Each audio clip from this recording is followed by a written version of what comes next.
mwisi ibintu byose dore bihora ari gatebe gatoki, ariko hari ubwami aribwo basogokuruza babonye, batubanjirije babonye, bahishurirwaga buri munsi. Nimukiganyire mutekereza ibyejo, kuko abejo baziganyira ibyejo umunsi wose ukwiranye n'ibibi byabo. Akana Imana idukorera gusa ni akanzu. Buriya yo wariye ni akanzu, nubona utunze imodoka ni akanzu, nubona umwana wagiye ku ishuri ni akanzu. Mugiye kubona aho abantu bagiye gushira mu nsengero burundu bakazishiramo rwose. Pastor akajya yirirwa yicaye mu rusengero yabuze umuntu winjiramo. Ikintu cyame kigiye kubanza kubaho, haza ubukire ntibwatuma areke yajya, kuko abari kuwahishurirwa ahabona neza. Haza ubukene ntashobora na rimwe gucogozwa n'ubwo bukene, kuko kwizera kwe kuba kwararenze iyi si, kwararenze ibyo byose, kumwereka igihugu gakondo nziza. Imana natwe turi umwe mu kwizera, ariko se kwizera ni ukuhe? Ibintu Imana izi ko binkwiriye ikaba yarabiteguye mbere yuko mbaho. Ese nibyo kwizerwa? Kwizera ni impano umwuka atanga, naho ibi by'akazi n'amafaranga Imana yabiteguye utarabaho. Kubera iki? Abisi se niba bitunze tunizeye ko Imana izaba imodoka. Nose umupagani we ko yayibonye yabanje kubyizera kugira ngo abwira imodoka. Ziriya nyoni se zo zibanza kwizera kugira ngo zirye zibeho. Ibyo biri muri reciprocity y'Imana. Imana irashaka kuyizera kurenza urwo rwego waruriho, urwo rugero ruriho rwo kuyizera. Itorero ryo muri kinyejana cya 21 turimo, ndetse n'icya 20 twarangije, nta hantu rihuriye n'itorero ryo mu kinyejana cya 19 n'icya 18 kumanuka se n'icya 17. Naho amafaranga arabora na zahabu zigeze sasa hano mu isi, n'amamodoka ararangira, ariko ibiriyo mu bwami bizagira iherezo. Ubuzima bw'isi ya none uyobowe n'impiya, abafite ikimenyetso cy'amaraso. Reka twongere tubasuhuze abakunzi bacu bakurikira ubutumwa bwiza butambuka kuri AYALONI TV, aho muri hirya no hino ku isi yose. Amahoro y'Imana bane namwe. Turasuhuza bari hano mu gihugu cyacu cy'u Rwanda, turasuhuza abandi bari mu bihugu byacu muri Afrika hirya no hino, turasuhuza bari ku mugabane w'Uburayi. Mwese mukurikira ubutumwa bwiza butambuka kuri AYALONI TV, shakira y'ubutumwa bwiza bw'ubwami bw'Imana.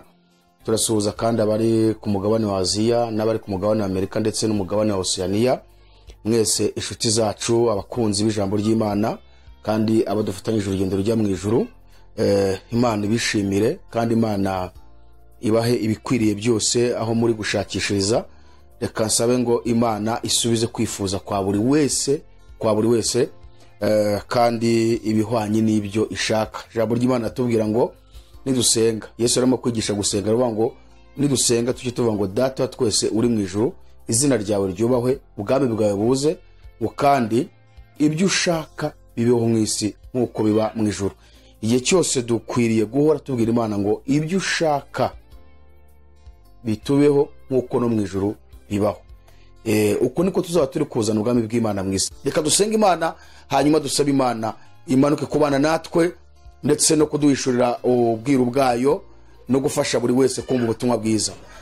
Uri Imana yo kwizerwa, uri Alpha na Omega, uri tangira ukaba n'iherezo. Ni wowe byiringiro bizima, ni wowe uduha kuhumeka, ni wowe uduha kuvuga, ni wowe uduha kureba, ni wowe utuma turyama tukabyuka. Uwiteka we, uyu mwanya twinjiyemo ni umwanya wo kugira ngo tuganire ijambo ryawe na bene data badukurikiye. Turasenze kugira ngo uyu mwene data dutangiranye iki kiganiro cyo kumva ijambo ryawe no kurushaho guhishurirwa uko kwizera kwa nyako kwa ariko manukira kubana natwe. Imbaraga z'Imana nizimanukira aha ngaha. Mwuka wera w'Imana nyaganza tegeke, hishura ibihishwe mu ijambo ryawe, sobanurira umuntu kumva ubutumwa bwiza. Imbaraga z'Imana nizimanuke. Uwiteka mwami w'abami, imbaraga zabera, byiringiro bizima, uri wo kwizerwa, uri amahoro yacu. Ciye bugufi cyane ushyirwe hejuru, ko ari wowe wenyine waremye byose, uri ruhanga wahanze byose. Uravuga bikaba, wategeka bigakomera. Uri Imana ihamagara ubusa mu muyaga bakakwitaba.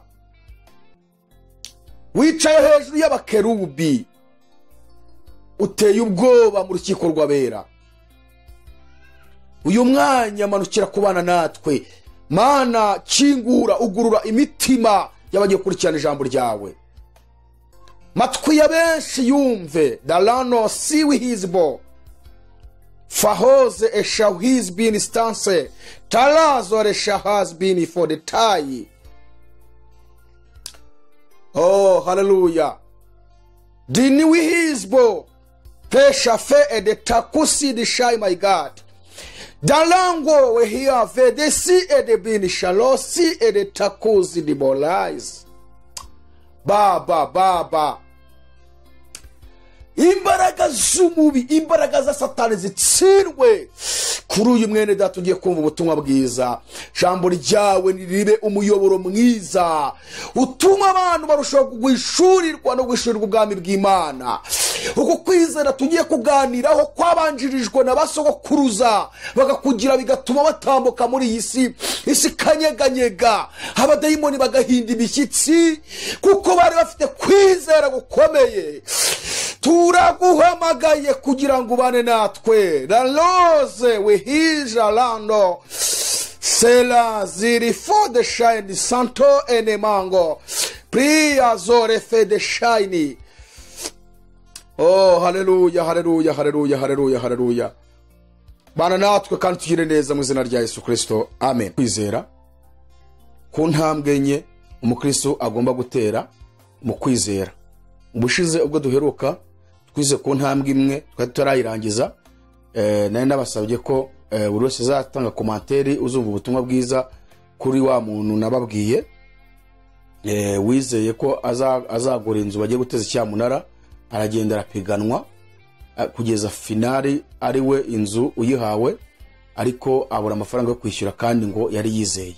Ikibazo nababajije se ko kwizera kurema uyu muntu kuki amafaranga atabonetse kandi yari yizeye?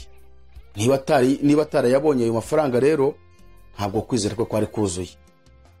Abantu benshi twitiranya kwizera, benshi cyane ku isi, ndavuga abakristo kandi twamaze kwitiranya kwizera, ariko turashaka kwiga kwizera gusohoza iby'Imana dusezeranije. Ni kuvuga ngo muri izi ntambwe enye zo kwizera turimo turiga, turashaka kuzagera ku ntambwe ya nyuma ariyo isohoza ibyasezeranijwe kuri twebwe, kandi akaba ari nayo izasohoza isezerano ry'ubugingo buhoraho.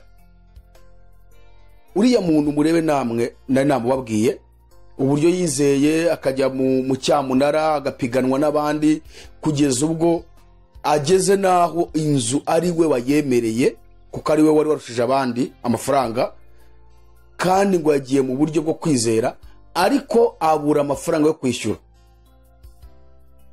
Murumva uyu muntu atari yizeye koko dushingiye ku byo twita kwizera, ariko se kuki nyine amafaranga atabonetse kandi yari yizeye? Ni ukuvuga ngo kwizera ko rero gushingiye ku kinyoma ntabwo kwari kuzuye. Kwizera kurarema, noneho tudashaka kuzareba kwizera kurema ibitariho bikabaho. Kwizera gushobora kwimura umusozi aho uri ukagenda nk'uko Yesu yabivuze, aho yavuze ngo twagira kwizera kungana n'akabuto ka sinapi, dushobora kubwira umusozi ngo nushinguke utabwe mu nyanja ngo kandi umusozi watwumvira. Ese ko kwizera ni ukuhe? Ni uko nk'uko tuvuga ko twizeye ko Imana izaduha imodoka cyangwa izaduha amazu, izaduha amafaranga n'akazi. Uko kwizera niko gushobora kwimura umusozi? Turashaka kureba kwizera kubasha kwimura imisozi, kwizera kubasha guhagarika ibintu byari byateguwe mu rwego rw'igihugu, wowe ugahagarara mu kwizera ukavuga ngo ibi ndabihagaritse ntabwo bigomba kubaho. Kwizera gushobora guhagarika ibyago ku gihugu Imana yari yiyemeje guteza, uko kwizera kukabihagarika. Kwizera gushobora kumanura Imana ikamanuka ari ukwizera ufite. Umugabo witwa Mose yari afite kwizera gukomeye kwatumaga Imana izikavugana nawe imbona nkubone ku ijambo ry'Imana tubwira, kugeza ubwo Imana yagiye guteza ibyago mu Bisiraheli bamaze gusenga ibigirwamana. Imana ibwira Mose ngo igirayo reka ubu bwoko mbwice, reka mbwice bumareho, nimara kubumaraho wowe wenda guhindura ubwoko bukomeye, ndetse nguha umugisha w'urubyaro ku buryo ndumva abantu baravuka buri munsi kandi bakoze vuba na vuba, ariko abangaba mbarimbure. Mose abwira Uwiteka ngo Uwiteka, mbere y'uko wica banza ngiye unkureho. Imana iramubwira ngo umva mugaragu wanjye Mose, nta muntu unyubaha nzigera nemera ko yandukurwa mu gitabo cy'ubugingo wanditsemo ntushobora kuvamo. Mose abuza imigambi y'Imana mu kwica Abisiraheli kuko bari banze kuyumvira, bagiye gusenga ibigirwamana. Tugenda tubona ahantu henshi Imana ajyaga gukora ikintu Mose akabanza ikagisha inama Mose nawe akayigira inama. Ibyo byose ni mu kwizera. Ushobora kugira kwizera kubasha kujya kumanura Imana ikavugana nawe.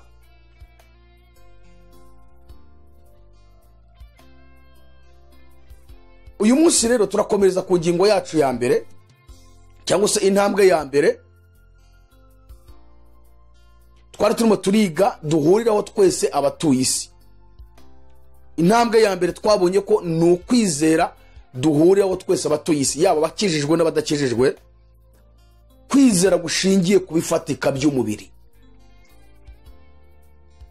Nizeye ko Imana izanyubakira urugo, nizeye ko Imana izampa akazi, nizeye ko Imana izampa imodoka, nizeye ko Imana izanyuriza indege, nizeye ko Imana izampa perime, nizeye ko Imana izafasha abana banjye bakiga bakajya kwiga no hanze, nizeye ko Imana izangira ukomeye mu ruhande rw'umubiri. Mbega uko ni ukwizera gushingiye ku bibonekeshwa amaso, ku byo tubonesha amaso, ku bifatika. Ariko twabonye ko Pawulo yanditse aravuga ngo twebweho ntitureba ku biboneka, kuko ibiboneka ari iby'igihe gito, naho ibitaboneka bikaba iby'iteka ryose. Turashaka kwiga ngo turebe kwizera kubasha gusohoza amasezerano yacu Imana yadusezeranije. Ubwo twasomye mu rwandiko Pawulo yandikiye Abakorino rwa mbere ibice 12 uhere ku murongo wa 4, ariko umurongo nashaka cyane wari umurongo wa 9, aho twabonye ko mu mpano 9 Pawulo yavuze umwuka wera atanga, impano ya gatatu ni impano yo kwizera. Aha rero ni ikibazo gikomeye buri wese agomba kwibaza. Ni gute twebwe abigisha n'abakristo twirirwa twigisha abantu kwizera, tukababwira ngo impamvu ibi bitaba nuko mutizera, tukabwira kanaka ngo impamvu ibi bitaba ntiwizera. Twakwigisha mu giterane ngo muhaguruke Imana iduhe kwizera, ugasanga ahubwo akenshi twebwe nk'abigisha turirwa duca abantu intege, tubereka ko igituma ibyabo bitaboneka nuko batizera, kandi umuntu akumva yarizeye ntako atagize. Ahangaha bituma hagati y'umuntu n'Imana hazamo ikintu gikomeye, ku buryo uwo muntu ashobora kugira ngo Imana ntimuzi ntinamwemera. Kuko niba umuntu avuga ati jyewe narizeye kandi nkurikije uko twigishije numva narizeye ntako ntagize, ariko akaba nta kintu kiba, wowe ukigisha abantu babwira yuko nyine impamvu ibyabo bidasohora uko batizeye, nuko nukuvuga ngo uburi gushyira igikuta gikomeye hagati y'umuntu n'Imana. Kuko umuntu agira kumva ko Imana yamuretse, Imana itamuzi, Imana itamwitayeho. Noneho turashaka kureba kwizera kwa nyako gushobora gusohoza bya bindi byose wavuga ngo warizeye. Abantu benshi hirya no hino ku isi b'abakristo dufite kwizera kutariko, cyangwa se kwizera kwacu ni ukwizera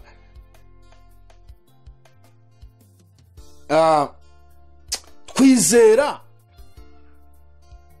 ibintu twamaze kubonesha amaso, kandi twabonye ko ibintu twamaze kubonesha amaso ntago ari byo kwizerwa. None nshuti yanjye, ko Pawulo agaragaje ko kwizera ari impano Imana itanga, kandi iyi mpano izanwa nuko umuntu yamaze kuzura umwuka wera. ni gute ushobora kwigisha umuntu ngo ntiyizera ngo yitume ibyo bidasohora ngo ruko atizera, kandi tubonye ko kwizera kuza mu mpano. Urwandiko rwa mbere Pawulo yandikiye Abakorino igice cya 12 umurongo wa 9 aho batubwira ngo abandi baheshwa n'uwo mwuka kwizera. Bivuga ngo kwizera ni impano umwuka wera atanga aha umuntu. Impamvu ari Imana nuko ikigaragaza ko ari Imana, muzarebe ntabwo abantu bose ariko babasha kuba bakora ibintu by'ibitangaza. Kuki twese turi abakristo tukaba tudakora ibintu bimwe? Ukabona umuntu wasengeye undi arakize, ariko we wamujye ugasenga wapi nta gukira. Nuko nyine we yamaze guhabwa iyo mpano yo kwizera, wowe rero ntabwo urayihabwa. Reka mbwira abantu ngo mwarizeye ntako mutagize, kandi ibyo mwizeye ntibyasohoye. Impamvu nuko mwagize kwizera kutariko. Kwizera gushingiye kubifatika biturebesha amaso y'umubiri ntago ari ukwizera. Kubera iki? Twabonye ko uku kwizera n'abapagani baragufite. Pagani nawe akora pura y'inzu, yamara kuyikora agakora bije izubaka iyo nzu, yarangiza akavuga ngo nizeye ko nzayubaka. Se yizeye iki kandi yizeye nde kandi wadakijijwe? Tekereza, kandi yarangiza akayubaka koko. None ibintu umupagani yizeye we nta kintu ushingikirijeho, nawe urabyita ibyo kwizerwa?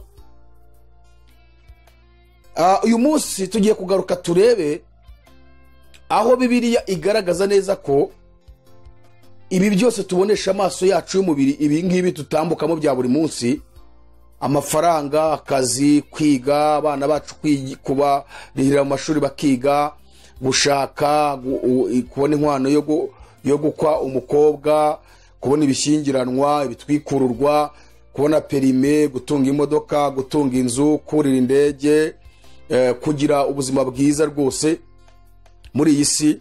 Ibi ntabwo ari ibintu byo kwizerwa, ahubwo uyu munsi tugiye kureba ko Imana, ibi byo Imana biteguriye umuntu atari yabaho. Ntabwo ari ibintu byo kwizera.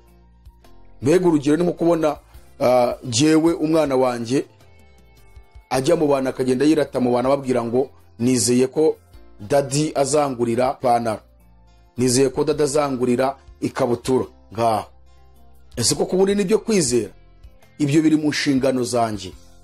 Nubwo watabyizera, jewe ko ari inshingano yanjye ngomba kubikora.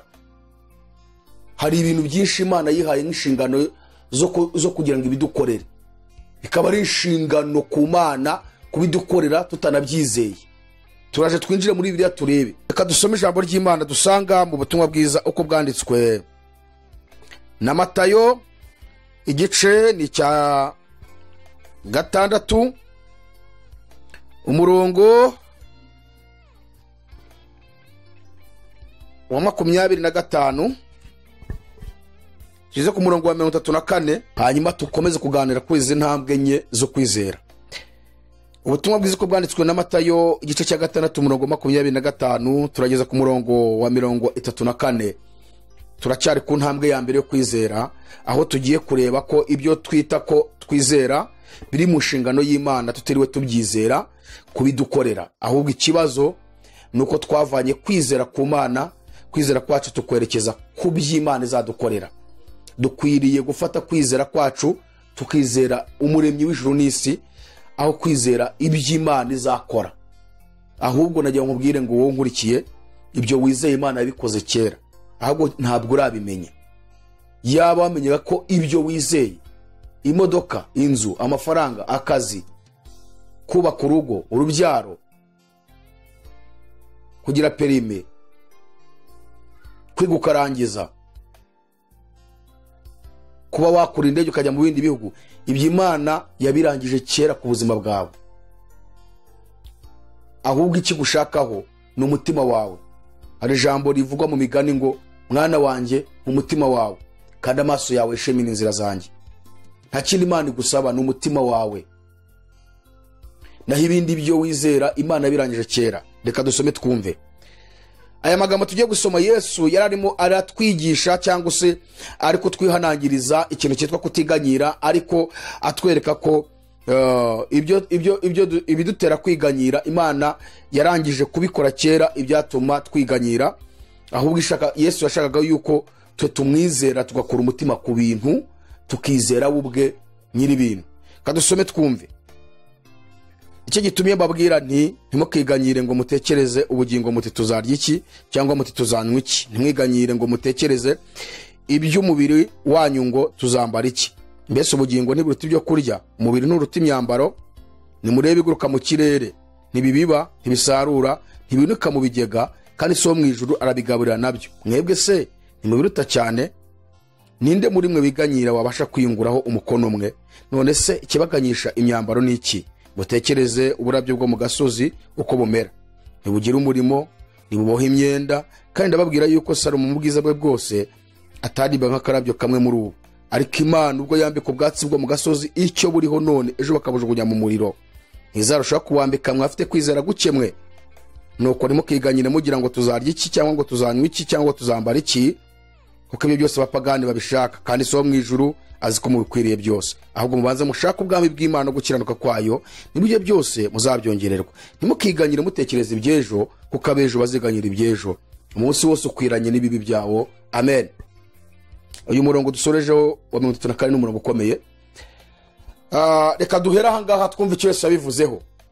Hano Yesu arimo aratubuza kwiganyira, ahubwo adusaba kwizera Imana umuremyi wa byose, aho kwizera ibyo izadukorera.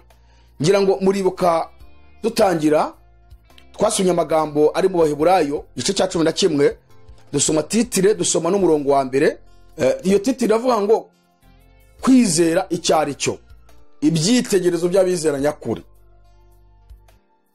Barimo kutubaza niba tuzi kwizera icyari cyo.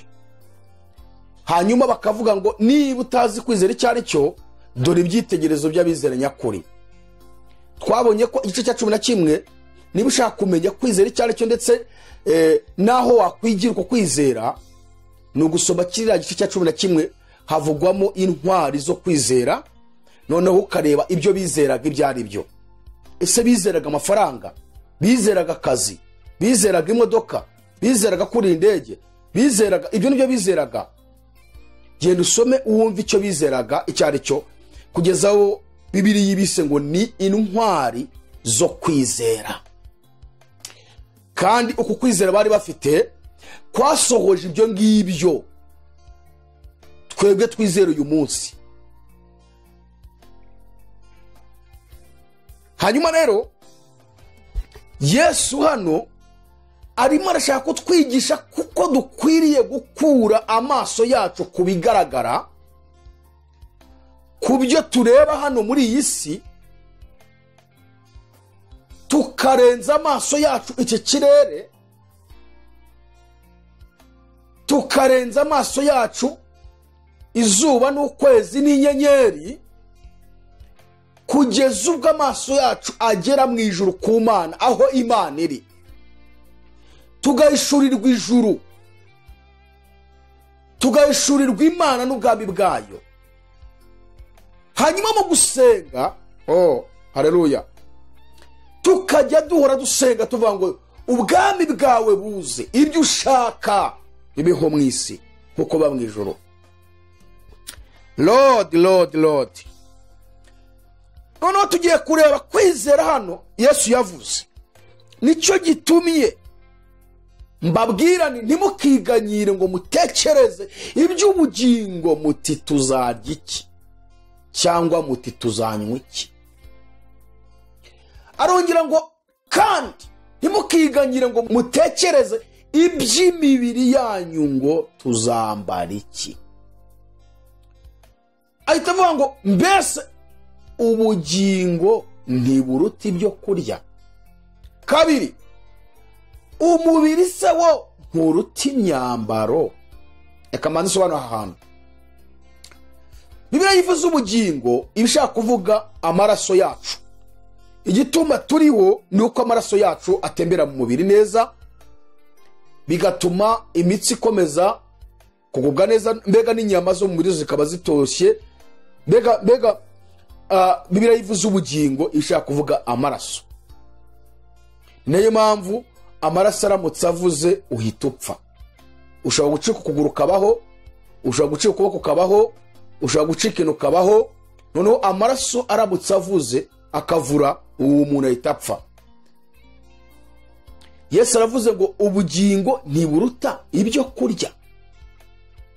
Kubera icyo uriho ushobora kuba waraburaye iminsi 3 cyangwa 4 cyangwa 5. Jewe urimo kukubwira iyo narayirengeje,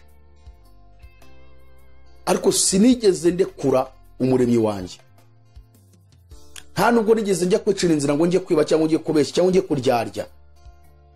Ubuzima nabunyuzemo, Imana ijya ibikora kugira ngo yigishe umuntu amenye ko n'inzara ibaho. Ejo bundi nima ibintu nkabona umushonje nzamwumve vuba mugaburire.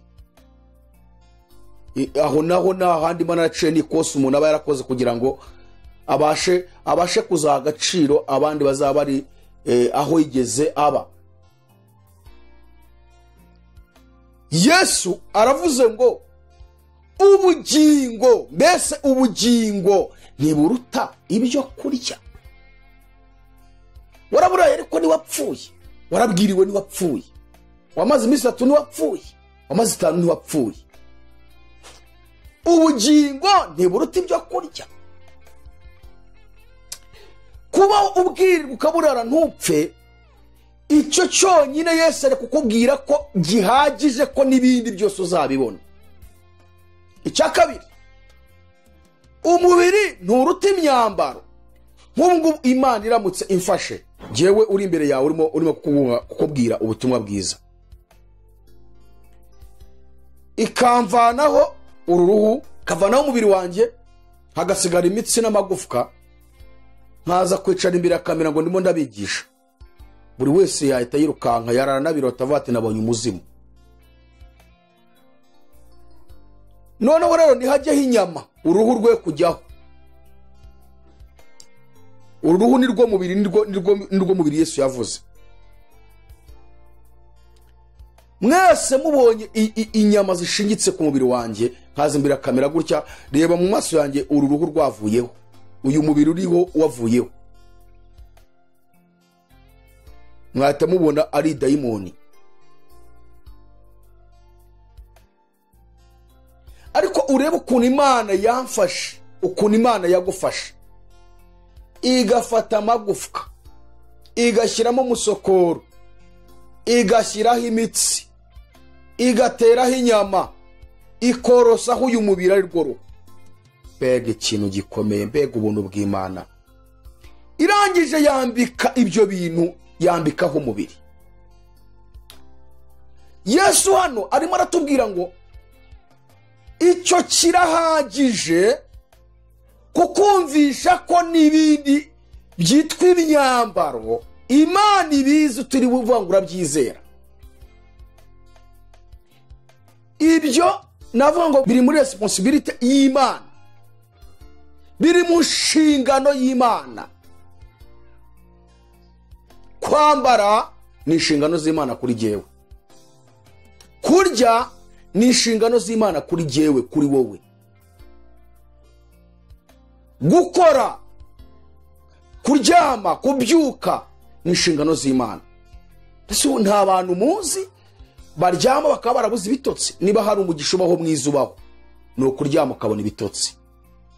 Uzi umuntu waryamye akabura ibitotsi, ejo ukaryama ukabura ibitotsi? Ngiye byagiye bimbaho. Nigeze kujya gutya nkajya nkora akazi kamvuna cyane, naryama nkarara nkanuye kubera umunaniro mwinshi. Iminsi 3 yose nasinzira kugeza ubwo numvishe umutwaje umeze nkaho ugiye gusandara.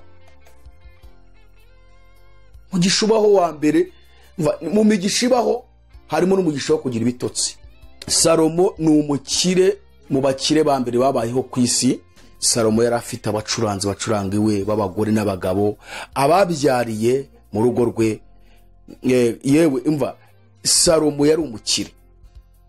Imyenda yahinduranyaga uko ashaka, yabagaga inyama za buri munsi, ihene zirenga 1000 za buri munsi, ntama zirenga 1000 za buri munsi. Mbega yari umukire wo mu rwego rwo hejuru.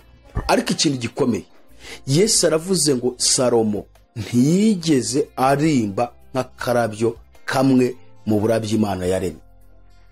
Ngo Imana yambitse uburabyo ikabuha umwambaro mwiza nk'uriya. Murabizi ko ku isi nta muntu udakunda indabyo. Indabyo abantu bose barazikunda, naho ugeze ziri wumva utahava, ureba uburyo zambaye, uburyo zisa neza. Reba ubwiza indabyo ziba zifite. None Yesu aravuze ngo none ubw'Imana yambitse ubwatsi bwo mu gasozi iryo buriho none, ejo bakabujugunya mu muriro, ntizarushaho kubambika mw'abafite kwizera gukemwe. Ni ukuvuga ngo umuntu wese wizera ko Imana izamuha amafaranga, izamuha akazi, izamuha ibiryo, izamuha imodoka, urubyaro rwe ruziga, n'ibindi byose tujya twizera bya hano mu isi bifatika, abafite kwizera guke. Niyo mpamvu Yesu avuze ngo mw'abafite kwizera gukemwe. Kandi kwizera guke nta kintu kwakugezaho. Imbere y'Imana uba umeze nk'aho utizera. Twabonye ko mu Baheburayo igice cya 11:6 hari umurongo uvuga ngo ariko ntibishoboka ko utizera Imana yayinezeza. Ariko ntibishoboka ko utayizera yayinezeza, kuko uwegera Imana wese akwiriye kwizera ko iriho kandi ikagororera abayishaka. Aha, ni ukuvuga ngo abigishwa ba Yesu, umunsi umwe Yesu arimo kubigisha kwizera, bahise amubwira ngo twongerere kwizera. Yesu arababwira ngo murabeshye, ntako mwari mufite, ahubwo ndabongera uko mudafite. Kwizera kw'intumwa mbere yuko Yesu ava mu isi ngo azihe uriya mwuka wera wazimanukiye ku munsi wa Pentekoti, kwari ukwizera gushingiye ku biboneka. Ibi nabyo tuzabigaruka turimo kugigisha twerekana uburyo intumwa za Yesu zamuteshaga umutwe buri munsi igihe yari akiri kumwe nazo hano mu isi. Kubera iki? Kwizera kwazo kwari gushingiye ku bifatika gusa bya hano mu isi. Niyo mpamvu bahoraga biganyira, bagahora bamwe bashaka kumusiga ngo bisubire mu ngo zabo, abandi bakabona ko batari kubaho neza nk'uko babishaka. Ariko Yesu hari icyo yarabateganyirije hirya y'ibyo, ubwo umwuka wera zabamanukiye intumwa. Uko umwuka wera amaze kubamanukira, bagize icyubahiro kirenze icyo bari bafite mbere yuko Yesu abahamagara. Bagize ubutunzi burenze ubwo bari bafite mbere yuko Yesu abahamagara. Kandi none nubwo ibyo byose babigize, ntabwo umutima wabo ariho wari ukiri. Umutima wabo ntiwari ukiri ku mafaranga, ntiwari kuri icyo cyubahiro, ahubwo umutima wabo wari wararenze isi uri mu ijuru. Niyo mpamvu bavuga ubutumwa nta bwoba, bavuga ati niyo mwatuvana inaha hari ahandi mwamurimo kutwohereza heza, kuko twarahabonye. Urumva icyubahiro bakigize, amafaranga babigize, ariko noneho ntabyo bitayeho, ahubwo barimo guharanira kujya hahandi. Ibi ndumva nzabigarukaho tugeze kuri intambwe ya 4 yitwa kwizera gushingiye kureba kubitaboneka. Uburyo uko kwizera gutangira ari impumyi, kugatangira kutabona, cyangwa se uyu muntu guhawe agatangira no kuba afite ubumuga bwo kutabona, bikazarangira ubumuga buvuyeho ari kubona. Uyu rero nubwo hazi bimeze bite, ntibishobora na rimwe kumusubiza inyuma. Hazi ubukire ntibwatuma areka yajya, kuko aba ari kuwahishurirwa ahabona neza.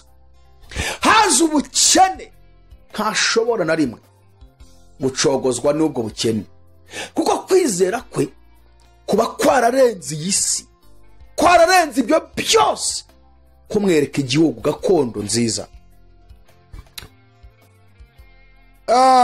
Yesu aravuze ngo mutekereze uburabyo bwo mu gasozi uko bumera, ntibugira umurimo, ntibuboha imyenda. Aravuga ngo kandi ndababwira yuko Salomo mu bwiza bwe bwose atarimbaga nk'akarabyo kamwe muri ubu ngubu. Hatavuga ngo ariko Imana ubwo yambika ubwatsi bwo mu gasozi buriho none ejo bakabujugunya mu muriro, ntizarushaho kubambika mwa bafite kwizera gukemwe. Ahita avuga ngo nuko rero ntimukiganyire ngo mutekereze muti tuzarya iki, cyangwa muti tuzambara iki, cyangwa muti tuzanywa iki, ngo kuko ibyo byose abapagani babishaka. Mbega ikintu gikomeye. Tekereza nawe ibintu abapagani bashaka, nawe ukabyita ibyo kwizerwa, ukaba wanabyirukankaho ugakora ibyaha byinshi kugira ngo bigereho. Kandi so wo mw'Ijuru abifite yakabiguhaye utiriwe uvunika unaryarya unesikoroka kugira ngo bigereho. Nimo muvuze ngo ntimukiganyire ngo mutekereze muti tuzarya iki, cyangwa muti tuzanywa cyangwa tuzambara iki, ngo ibyo byose abapagani babishaka. Ngo kandi so wo mw'Ijuru azi ko mubikwiriye byose. Bega so wo mw'Ijuru azi ko mubikwiriye byose. Yeremiya igice cya 4 Imana yabwiye Yeremiya imuhamagara akiri umwana mutoya, iramubwira ngo nakumenye ntarakurema utaraba urusoro mu nda ya nyoko. Cya kabiri, kandi nkweza utaravuka. Icya gatatu, nuko ngushyiriraho kuba umuhanuzi uhanurira amahanga. Ibi bintu bitatu Imana yabikoze mbere yuko Yeremiya abaho. Icyambere yaramumenye ngo ataraba urusoro. Umva kuntu batubwiye, nakumenye ntarakurema utaraba urusoro mu nda ya nyoko. Hari abantu bajya bavuga ngo nakumenye ngo uri urusoro mu nda ya nyoko. No, nakumenye ntarakurema utaraba n'urusoro mu nda ya nyoko. Icya kabiri Imana ngo yagikoze noneho ari mu nda ya nyina. Yahise ivuga ngo nkweza utari wavuka. Ni ukuvuga ngo yamaze kugera mu nda ya nyina. Noneho icya gatatu akimara kuvuka, ngo Imana yahise imugira umuhanuzi ugomba guhanurira amahanga. None ibi bintu Imana imenye kuri Yeremiya. Ni gute Yeremiya aje akaba arimo guhakana abwira Imana ngo Mana sinzi kuvuga, Mana ndi umwana, reka gute? Imana yo yabirangije kera, irabikonfirima, irabirangiza. Ahubwo Yeremiya ibyaje agomba kugendera mu by'Imana yarangije kera. Ni impamvu mu rwandiko Pawulo yandikiye Abefeso igice cya 2:10 avuga ngo kuko turabo yaremye ituremeye imirimo myiza muri Kristo Yesu, iyi Imana yiteguriye kera kugira ngo tuyigenderemo. Nuko ngo uyu munsi jewe jarika ibindimo agakanya ibi mpagazemo, Imana yabyiteguye kera, irabitegurira birangiza.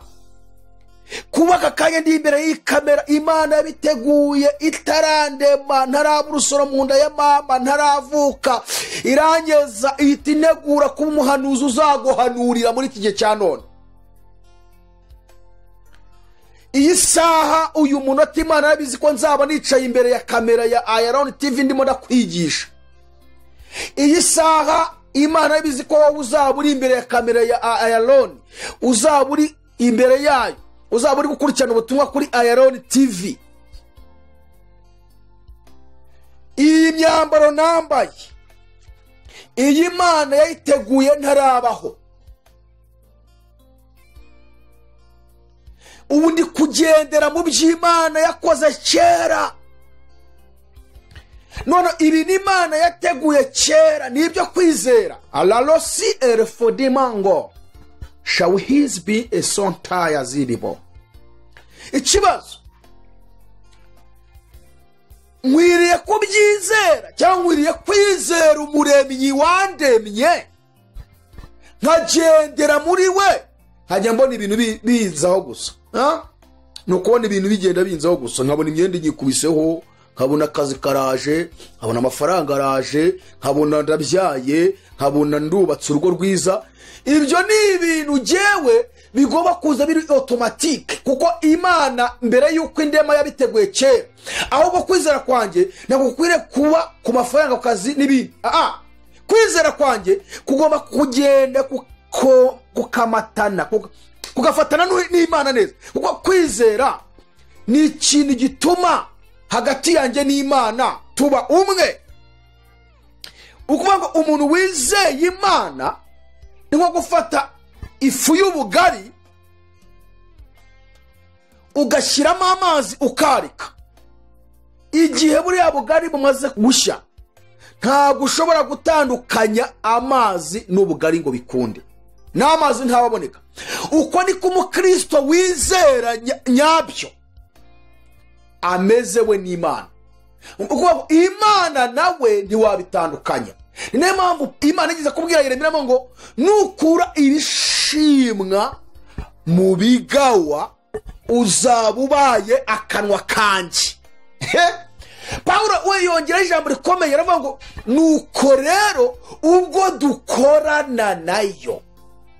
Mana ishimwe, haleluya. Ubwo dukorana nayo ngo kuko kwizera Imana turagira tugafatana. Wari wabona umukozi uri gukora na bosi mu kintu arimo arakora bosi nawe akaba arimo gukora nawe. Uyu muntu niyo yakora akantu gato ya bosi aramwangana ko bari kumwe muri byo barimo gukora. Nako agiye kwibeshya bosi aramubwira ngo oya kora gutya kuko bari kumwe mu kazi. Twe dukorana n'Imana kubera kwizera. Twabaye nk'umutsima. Imana natwe turi umwe mu kwizera.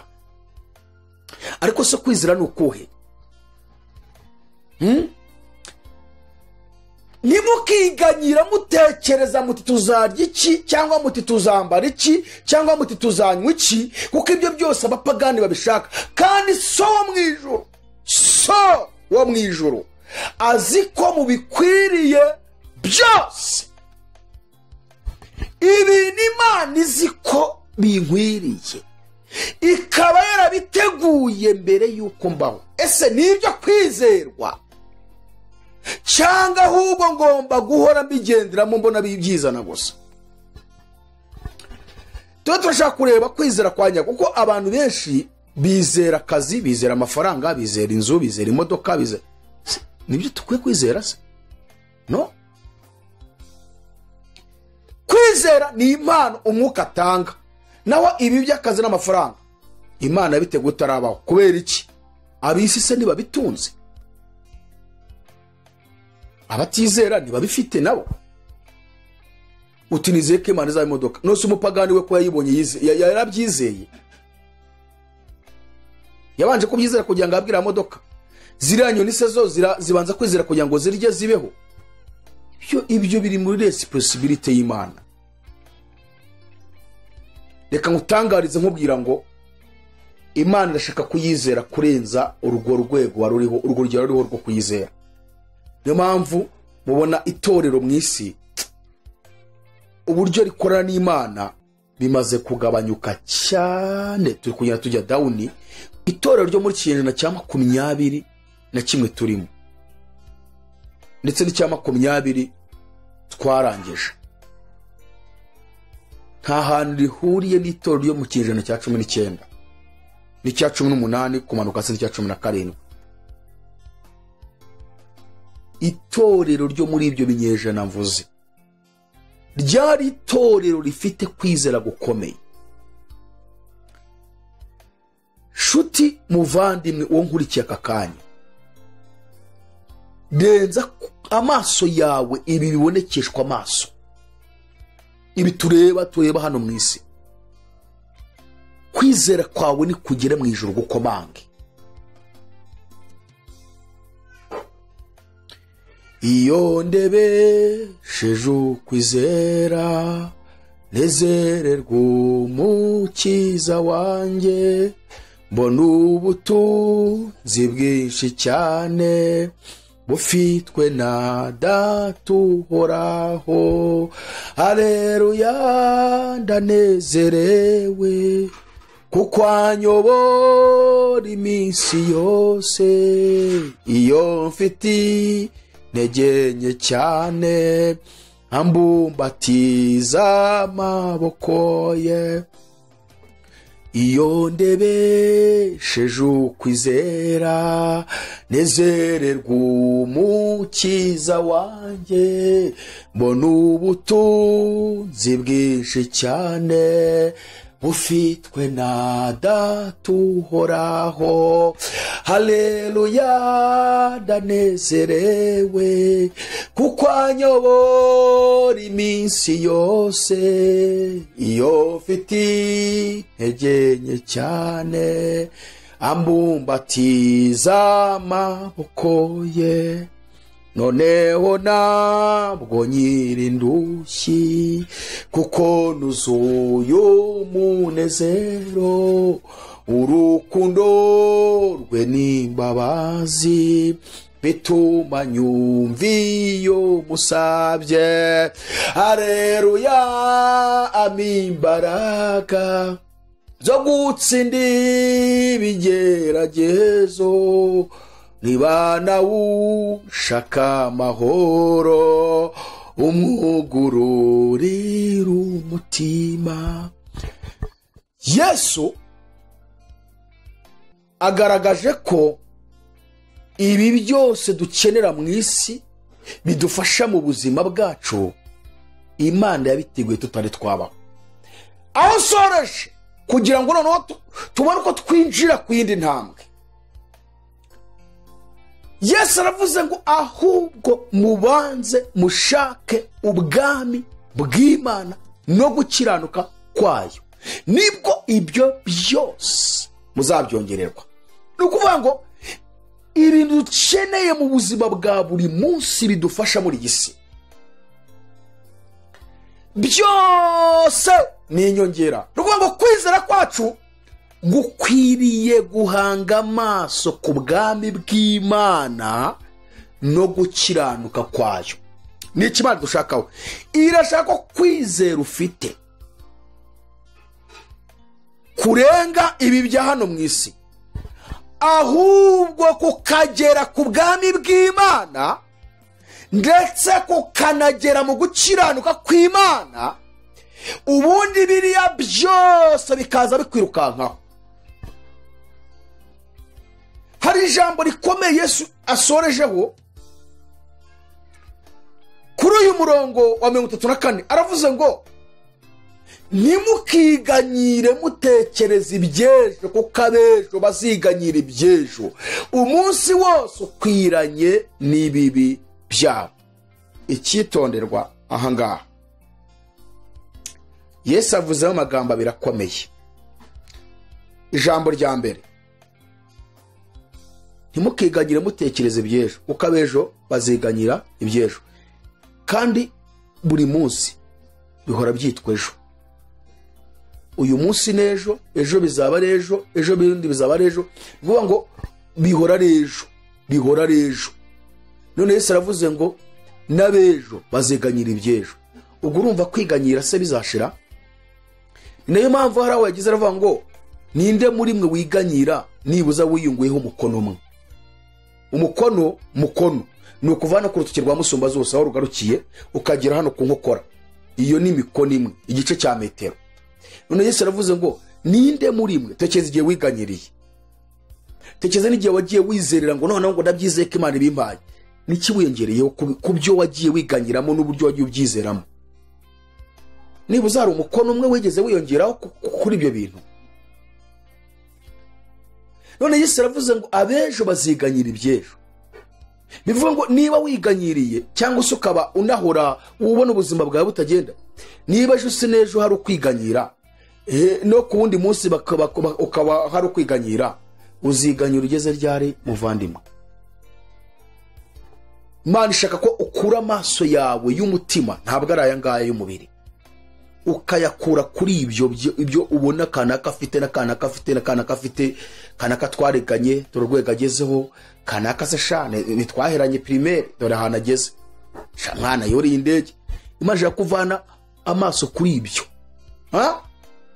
Zamuka mubanze mushaka ubwami bw'Imana no gukiranuka kwayo, nibwo ibyo byose muza byongererwa.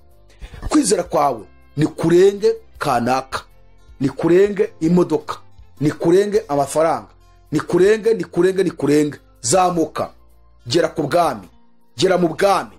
Oh haleluya. Zamuka ugera mu bwami, gera mu bwami urebe ibintu Imana igufitiye. Oh haleluya. Gera mu bwami urebe ibintu Imana igufitiye.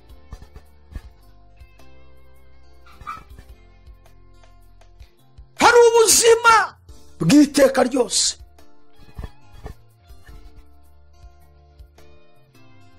Ntabwo ibyaho bizigera bisaza, ntibizagajuka, ntabwo bibora. Naho amafaranga arabora, na zahabu zijya zisaza za hano mu isi, n'amamodoka ararangira, n'ibizu birasenyuka, bazagasaza.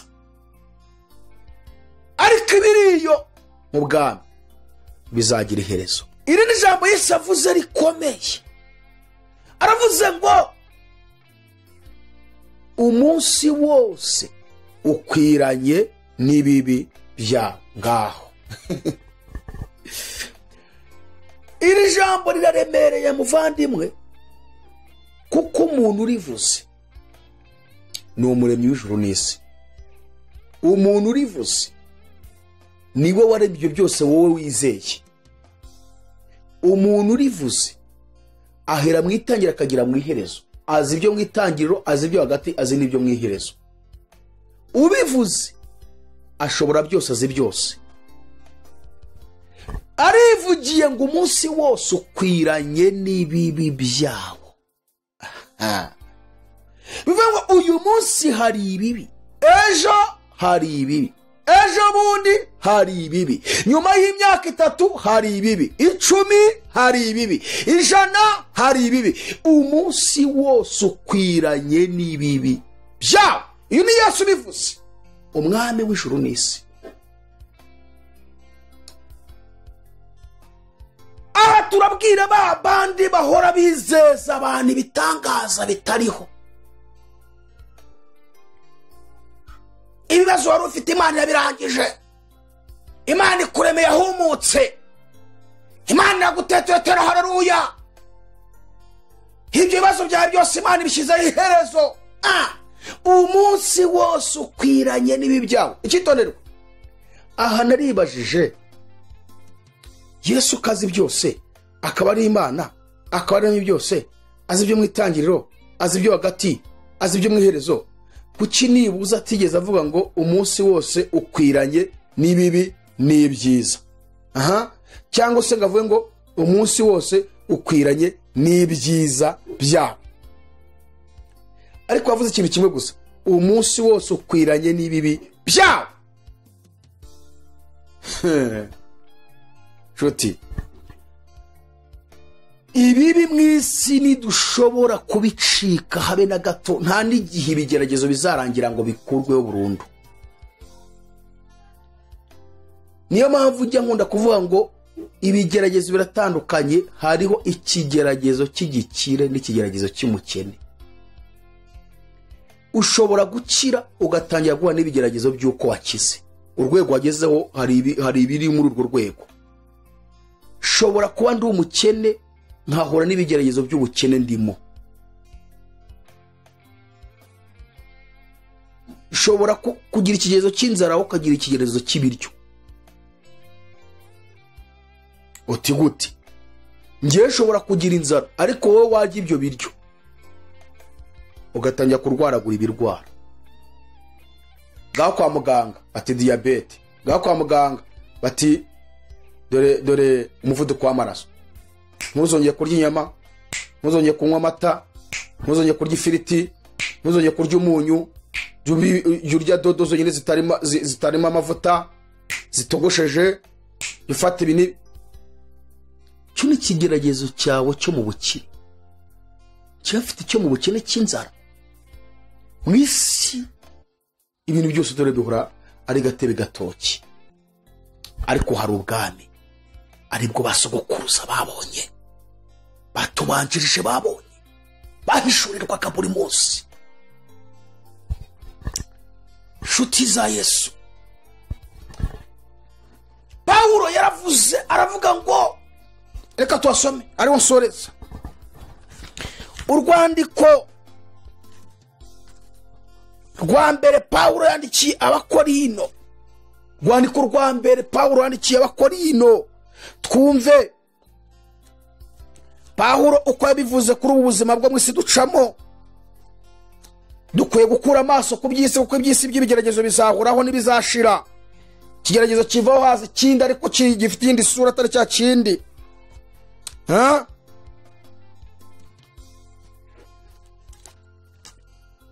Niko kubera ko mu isi ari ibigeragezo gusa n'amakuba n'intambara. Uyu munsi niba ukize ikigeragezo cy'ubukene, ejo uzahura n'ikigeragezo cy'uko ufite imodoka yawe bakaba bayifashe, bakaba bakubwira ngo zana amafaranga ya naye kandi utarayabona, nabyo usange wataye umutwe. Kuko Yesu yaravuze ngo umunsi wose ukwiranye n'ibibi byawe. Ntimukiganyire mutekereze by'ejo, kuko abejo nabo baziganyira iby'ejo. Nutiganyira ubukene uriganyira indwara, nutiganyira indwara uriganyira ibyinshi. Bitwiganyira byo n'ibyinshi. Iki cyigisho tuzakigarukaho cy'umubwiriza, turi kwerekana umubwiriza ko igitabo cy'umubwiriza tuzakiga cyose tukirangize. Mana ikeneye abantu b'intwari zayo muri iki gihe baguruka bakayivuga kandi bakayikorera bashize amanga. Kubera ko mu isi rero ari intambara n'amakuba ducamo, mwumve ku Pawulo yabwiye itorero ry'i Korinto, akaba ari twebwe arimo abwira ab'iki gihe cya none, kuko ijambo ry'Imana rireba ari igihe cyashize, rireba igihe cyashize, rikareba bo muri iki gihe turimo, rikareba no mu gihe kizaza. Ariko rwa mbere Pawulo yandikiye Abakorino ibice 10 umurongo wa 12 kugeza ku murongo wa 13, yaravuze ngo, nuko rero uwibwira ko ahagaze yirinda atagwa. Nta kigeragezo kibasha kubagiraho kitari rusange mu bantu, kandi Imana niyo kwizerwa, kuko itazabakundira kugeragezwa ibiruta ibyo mushobora, ahubwo hamwe n'ikibagerageza izabacira akanzu, kugira ngo mubone uko mubasha kukihanganira. Akantu Imana idukorera gusa ni akanzu.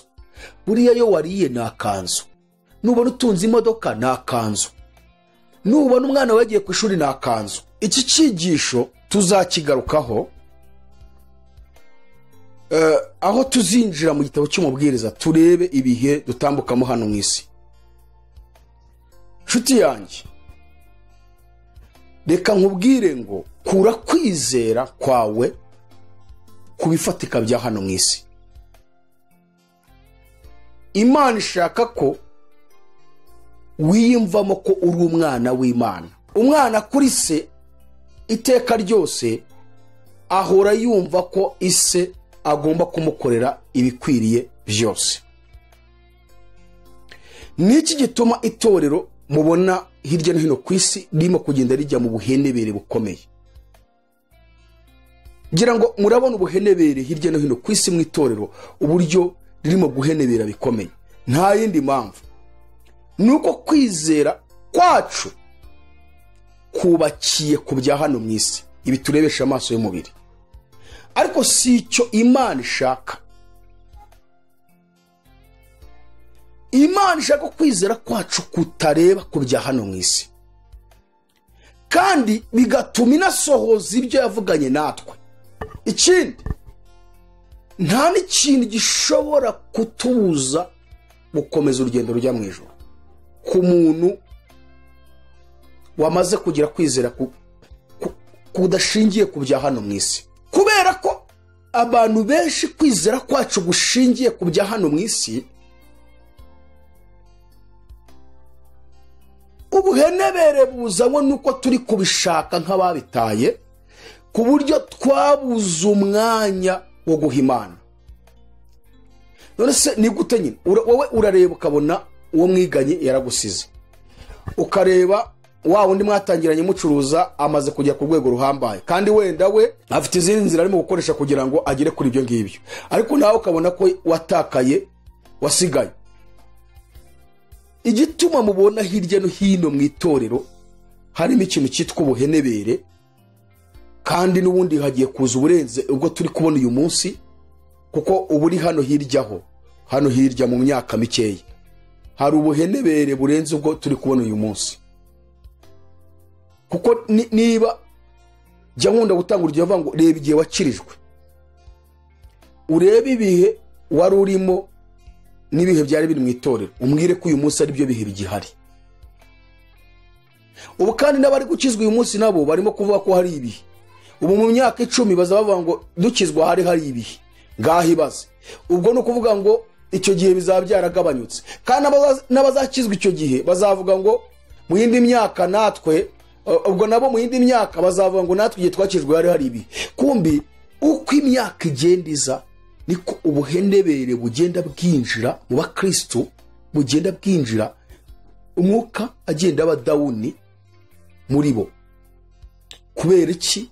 Umuvuduko w'isi, gushakisha ubuzima cyane, kubura wa mwanya, ndetse n'iri terambere iri koranabuhanga rirangaje abantu benshi,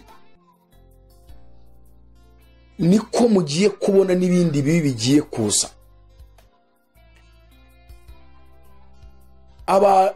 Abapasoro, abayobozi b'amadini, bufite amadini, muhindura ubutumwa muvuga, ni muvuga ubutumwa bwerekana ibihe turimo turinjiramo ko bikomeye.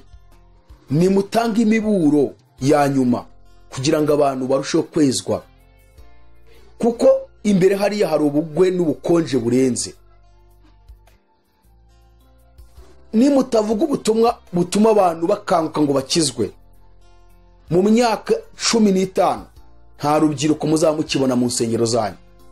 Murimo koroshya ubutumwa, mukavuga ubutumwa bworoheje ngo kugira ngo mudakora ku bisebe by'abantu, ngo mubishwanyuze hanyuma bakire. Mukavuga ubutumwa bunezeza imibiri, ubutumwa butuma ngo baha amaturo menshi. Ayo maturo muri gushaka, ni mutavuga ubutumwa ngo butuma abantu bamenye ibihe n'iminsi, bamenye n'iki Imana bashakaho, mu myaka 15 ntabo muzamukibona mu nsengero. Kubera iki? Umuvuduko mwinshi isi ifite. Murabigisha ko Imana itanga akazi n'amafaranga, mu minsi mike bazajya mu kazi, ntimuzongeye kubabona baza hehe? Mu nsengero. Kuko ibi tubonye ko Imana ibitanga utiri ubyigisha umuntu.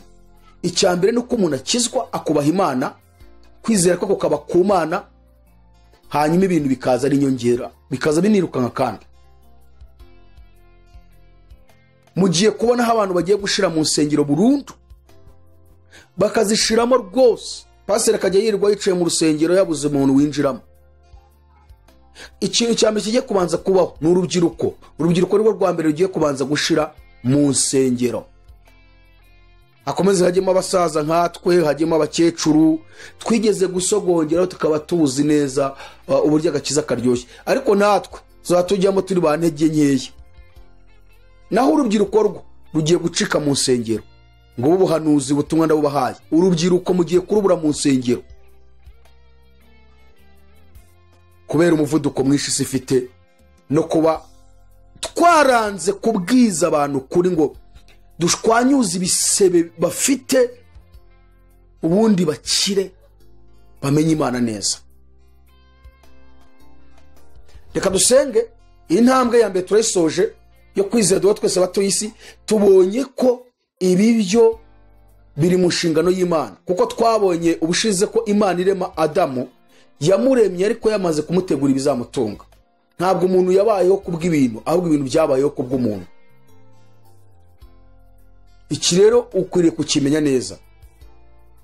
Ndasubiramo, ntabwo umuntu yabayeho kubw'ibintu, ahubwo ibi bintu byose tureba hano mu isi, byo mu isi byabayeho kubw'umuntu. mbere y'uko umuntu aremwa Imana yabanje kubirema kugira ngo ibyo bizatunga umuntu. Niyo mpamvu mbere y'uko ubaho Imana yateguriye purani y'ubuzima bwawe, ibizagutunga, ibyo uzambara, ubuzima bwawe bwose yabuteguye utarabaho. Si ibyo kwizera rero, ahubwo hari iyindi ntambwe Imana igusaba yo gutera mu kwizera. Iyo rero niyo dushaka kuzageraho ngo turebe abatubanjirije ibizeraga ibiki, n'ibiki bizeye. Imana ibahe umugisha. Reka dusengane Imana. Nyakubahwa mugiye dukunda, Data twese mwiza, Imana ikomeye kandi ishobora byose, Imana ifite imbaraga, Imana yaremye byose, mubyeyi mwiza, wowe ukomeje kuburira umuntu wari wese gukurikiranye AYALONI TV, turasenze kugira ngo aka kanya umuhumura amaso arebe, abashe kureba imbere ye, abashe kureba imbere ye, amenye kwizera kuzabasha kwamutambutsa, kuko hari imbere harakomeye. Uwiteka Nyiringabo, mbaraga zabera, kangura abantu, kangura abasore, kangura abakobwa, kangura itorero ryawe Mana, kangura itorero ryawe kugira ngo tubashe kwakira kwizera nk'uko intwari zatubanjirije, kw'abasogokuruza kwanyeganyeje si yose ihinda umushyitsi n'abadayimoni kubera kwizera bari bafite. Mana, uyu munsi kwizera dufite ntago gushobora kudutambutsa mu bihe biri imbere ahangaha. Ubutumwa bwawe nibugere kuri benshi kandi bukangure benshi. Twese dukomeze kungukira imbere yawe. Ndagushimiye ko mvishe gusenga, byamaje nizeye mu izina ry'Umwami wacu Yesu Kristo. Amen. Murakoze cyane. Imana ibahe umugisha. Turabashimiye kubw'umwanya mufashe mwumva ubutumwa bwiza. Hanyuma niba utarakora subscribe uyikore, kandi dufashe gusangiza abandi ubutumwa bwiza, isi yose ikomeze kumenya umwami. Ndabashimiye mwese rero. Imana ibahe umugisha. Shalom shalom. Abahinduye benshi mu bihe bikomeye, babitse ubutunzi bwabo